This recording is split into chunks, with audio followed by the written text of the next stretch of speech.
نحمده ونصلي ونسلم على رسوله الكريم اما بعد فاعوذ بالله من الشيطان الرجيم بسم الله الرحمن الرحيم شهر رمضان الذي انزل فيه القرآن هدى للناس وبينات من الهدى والفرقان فمن شهد منكم الشهر فليصم وقال رسول الله صلى الله عليه وسلم اعطيت امتی خمس خصال فی رمضان لم تعطهن امة قبلهم خلوف فم الصائم اطیب عند اللہ من ریح المسک وتستغفر لهم الحیتان حتى يفطروا ويزين الله عز وجل كل يوم جنته ثم يقول يوشك عبادي الصالحون ان يلقوا عنهم المؤونة ويصيروا إليك وتصفد فيه مردة الشياطين فلا يخلصوا فيه إلى ما كانوا يخلصون إليه في غيره ويغفر لهم في آخر ليلة قيل يا رسول الله أهي ليلة القدر قال لا ولكن العامل إنما يوفى أجره إذا قضى عمله أو كما قال رسول الله صلى الله عليه وسلم۔ گرامی قدر سامعین و ناظرین، درس قرآن.com کا یہ سلسلہ رمضان المبارک کی نشریات، اس میں آج ہمارا پہلا موضوع رمضان المبارک میں کرنے کے کام ہے۔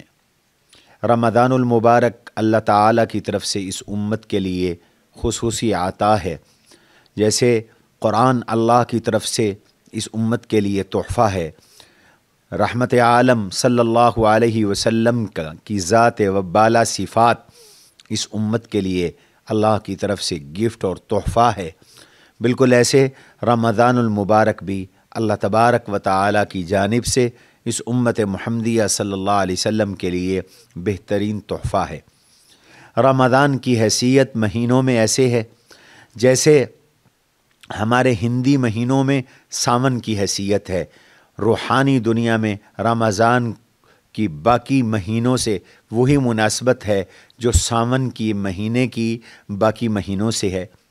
ہمارے شیخ الاسلام حضرت مولانا سید حسین احمد مدنی نور اللہ مرقدہ وہ ارشاد فرماتے ہیں کہ جب بہار کا مہینہ آتا ہے اور ساون کا مہینہ آتا ہے، اللہ کی طرف سے رحمت برستی ہے، بارش برستی ہے، تو خشک لکڑی بھی پھوٹ پڑتی ہے اور ہر طرف سبزہ اور ہر طرف خوشحالی ہی خوشحالی ہوتی ہے۔ کمزور سے کمزور پودا بھی وہ بڑھنے لگتا ہے، درخت پھلنے لگتے ہیں، پھولنے لگتے ہیں۔ روحانی دنیا میں بھی جب رمضان المبارک آتا ہے تو کمزور سے کمزور ایمان کو بھی قوت ملتی ہے، کمزور سے کمزور مسلمان بھی اس میں روحانی طاقت حاصل کرتا ہے، روحانی اجر اور ثواب حاصل کرتا ہے۔ یہی وجہ ہے کہ رمضان المبارک میں اللہ تبارک و تعالیٰ کی طرف سے ہر عمل کا اجر بڑھ جاتا ہے، ثواب بڑھ جاتا ہے، شوق عبادت بڑھ جاتا ہے، شوق طاعت بڑھ جاتا ہے۔ اللہ ایک ماحول فراہم فرما دیتے ہیں بندوں کو، اور اللہ کی طرف سے بھی سیل ہوتی ہے، اور وہ سیل اسپیشل ہوتی ہے، خصوصی ہوتی ہے، مغفرت کی، رحمت کی، جہنم سے آزادی کی۔ اس لیے ہمیں اس رمضان کی قدر کرنی چاہیے۔ اہل علم نے لکھا ہے کہ اکابر 6 مہینے تک رمضان کا انتظار کرتے تھے۔ 3 مہینے پہلے تو رحمت عالم صلی اللہ علیہ وسلم رمضان تک پہنچنے کی دعائیں شروع فرما دیا کرتے تھے، اور اکابر رمضان گزرنے کے بعد 3 مہینے تک رمضان کا شکرانہ ادا کیا کرتے تھے۔ یہ اتنی بڑی اللہ کی طرف سے نعمت ہے رمضان کی، تو ہمیں رمضان کو کیسے قیمتی بنانا ہے، ہمیں رمضان میں کیا اعمال کرنے ہیں، میں مختصراً ان چند امور کو آپ کے سامنے پیش کرنا چاہوں گا۔ سب سے پہلے تو ہمیں رمضان کو اب منظم بنانا ہے، اس مہینے میں اپنا ایک نظام الاوقات بنانا ہے۔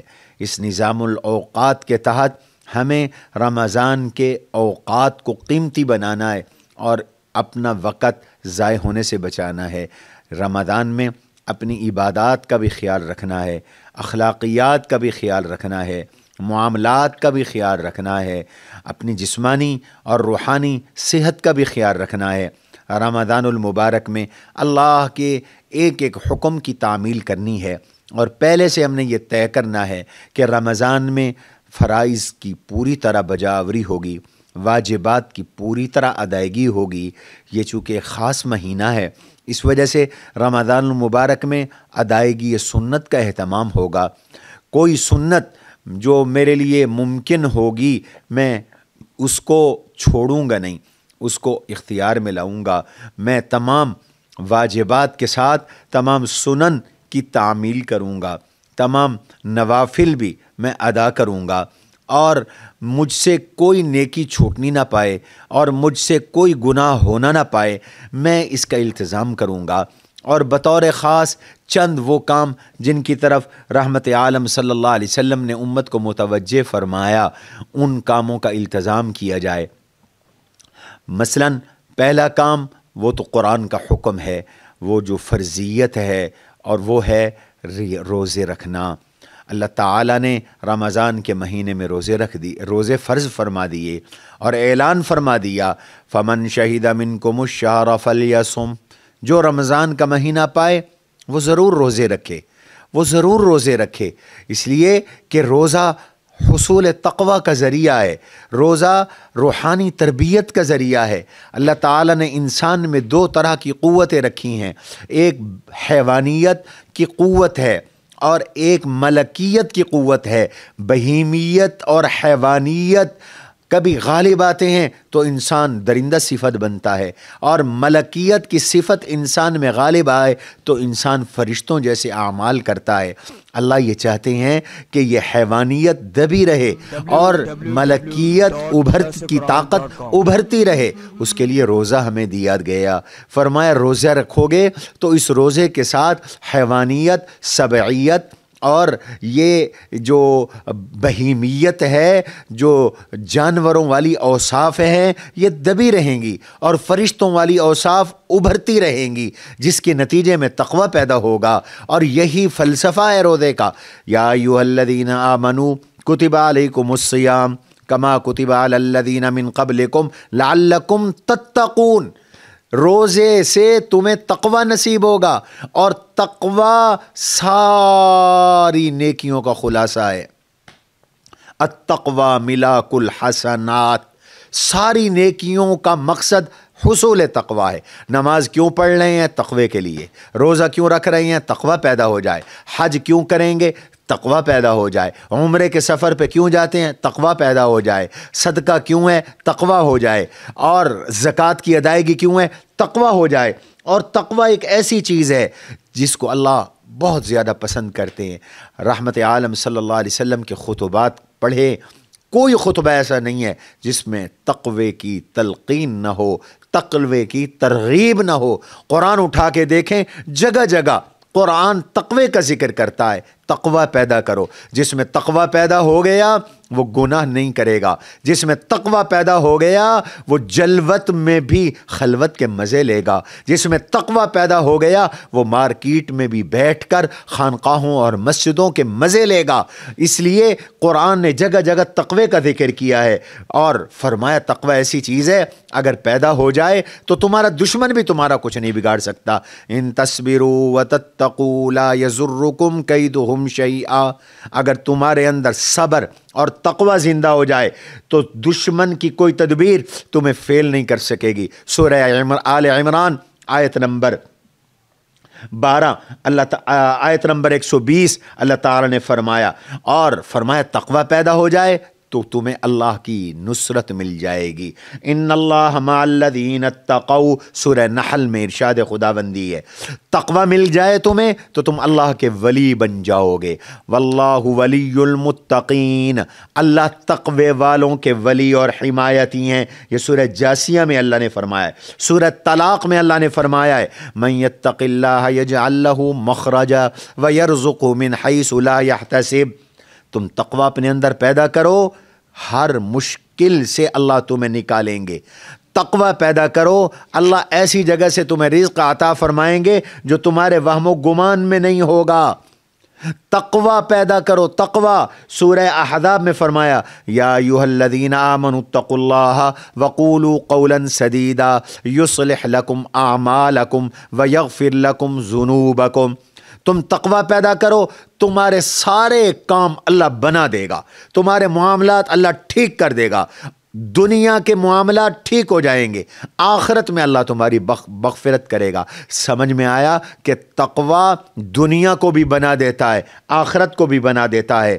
اور فرمایا اللہ کے محبوب بن جاؤ گے۔ ان اللہ یحب المتقین، آل عمران ہے، اللہ تمہیں تقوی والوں کو محبوب جانتے ہیں۔ ان اکرمکم عند اللہ اتقاکم، تقوی سے عزت ملے گی، اللہ کی نظر میں تم معزز بن جاؤ گے، تقوی سے نجات ملے گی۔ فرمایا ثم ننجی الذین اتقوا، یہ سورہ مریم ہے۔ اس لیے روزے کا اہتمام کریں۔ آج اچھے بھلے صحت مند لوگ روزے کے لیے بہانے بناتے، روزہ نہیں رکھتے۔ یاد رکھیے روزے کی کوئی تلافی نہیں ہے، روزے کے نقصان کا کوئی ازالہ نہیں ہے۔ حتیٰ کہ آدمی ساری زندگی روزے رکھے، ایک روزے کے قضا میں حضور علیہ السلام فرماتے ہیں پورے نہیں ہوں گے۔ تراویح کا اہتمام فرمائیں۔ اللہ کے نبی نے فرمایا روزے اللہ نے دیے، تراویح میں تمہیں دے رہا ہوں۔ روزے اللہ نے فرض کیے، تراویح میں سنت قرار دے رہا ہوں۔ وَسَنَنْتُ لَكُمْ قِيَامَهُ، اور تراویح میں قرآن سننے اور یا قرآن پڑھنے کا اہتمام کریں، اس لیے کہ تقوی کی بنیاد قرآن ہے، قرآن نصاب حیات ہے، قرآن نظام حیات ہے، قرآن نظام مملکت ہے، قرآن نظام معیشت ہے، قرآن نظام معاشرت ہے، قرآن نظام عدالت ہے، قرآن نظام سیاست ہے۔ تو قرآن کریم کی تلاوت کرنی ہے۔ رمضان المبارک میں 4 کام کرنے کا حکم ہے۔ کثرت کے ساتھ لا الہ الا اللہ پڑھو، کثرت کے ساتھ استغفار کرو۔ نمبر 3 اللہ سے جنت مانگو۔ نمبر 4 اللہ سے جہنم سے پناہ چاہو۔ اور یہ وظیفہ اگر پڑھ لو تو 4 کام آئیں گے۔ لا الہ الا اللہ، استغفر اللہ، اسأل اللہ الجنہ واعوذ باللہ من النار۔ رمضان صبر کا مہینہ ہے، صبر کا مظاہرہ کرو۔ رمضان مواسات اور غمخواری کا مہینہ ہے، لہذا اس مہینے میں غریبوں کی مدد کرو۔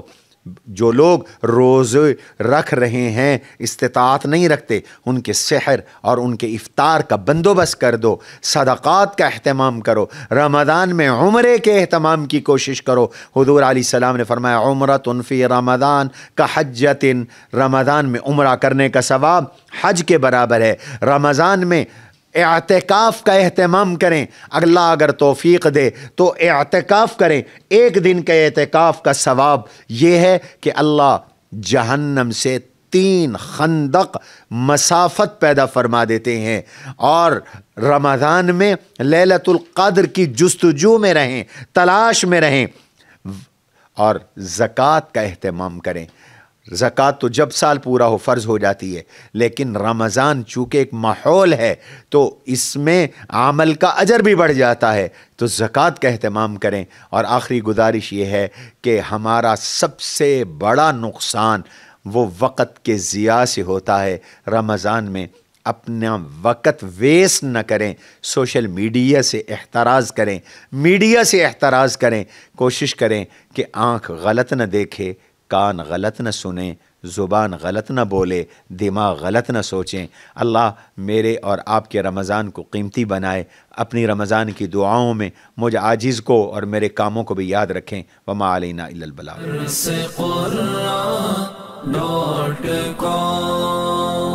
www.darsequran.com